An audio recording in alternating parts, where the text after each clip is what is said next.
So hi everyone, ఈ వీడియోలో black పెస్టెడ్ ఐసీస్ని ఎలా రిమూవ్ చేయాలో చూద్దాం. ఇప్పుడు వచ్చే ఆల్మోస్ట్ ప్రాబ్లమ్స్లలో మనకు ఐసీ రిలేటెడ్ ప్రాబ్లమ్స్ ఉంటున్నాయి. సో ఎస్పెషల్లీగా చూస్తే మనకు బ్లాక్ పెస్టెడ్ అనేది కొన్ని వాటిలలో వైట్ పెస్టెడ్, కొన్ని వాటిలలో బ్లాక్ పెస్టెడ్ ఉంటుంది. సో దీన్ని సేఫ్టీగా ఎలా రిమూవ్ చేయాలో హీట్ అండ్ ఎయిర్తో పాటు మనం చూద్దాం. సో ఫస్ట్ దీంట్లో బ్లూ అనేది ఉంటుంది. సో మనకు 2008లో వచ్చేసి 350 కనుక మనం పెట్టుకుంటే ఈజీగా బ్లూని మనం కట్ చేసుకోవచ్చు.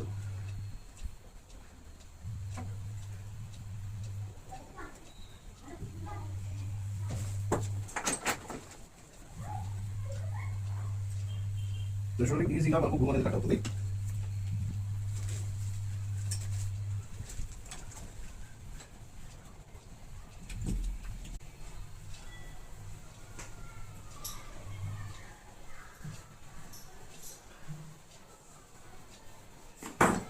సో ఐసీ రిమూవ్ చేయడానికి 380 70లో కనుక మనం పెట్టుకుంటే చాలా ఈజీగా మనం రిమూవ్ చేసుకోవచ్చు. చూడండి, జస్ట్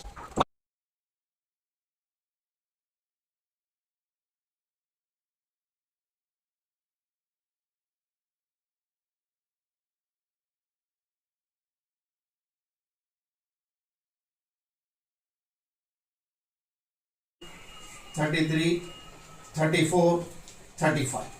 ప్రతి ఐసీ కూడా కౌంటింగ్తో పాటు మనకు ఎటువంటి ట్రాక్స్ పోకుండా, డ్యామేజ్ అవ్వకుండా తీసుకోవచ్చు. సో మీలో కూడా ఎవరైనా ఇంట్రెస్టెడ్ ఉంటే, హ్యాండ్ స్కిల్స్ కనుక నేర్చుకోవాలనుకున్నారా, లేదా ట్రబుల్ షూటింగ్ అయినా, ఫ్రెషర్స్ కి కూడా నా దగ్గర బేసిక్ నుండి అడ్వాన్స్ లెవెల్ దాకా కంప్లీట్ గా నేర్పడం అనేది జరుగుతుంది. ఇంట్రెస్టెడ్ ఉన్న వాళ్ళు స్క్రీన్ మీద ఉన్న నెంబర్ని కాంటాక్ట్ చేయండి. Thank you.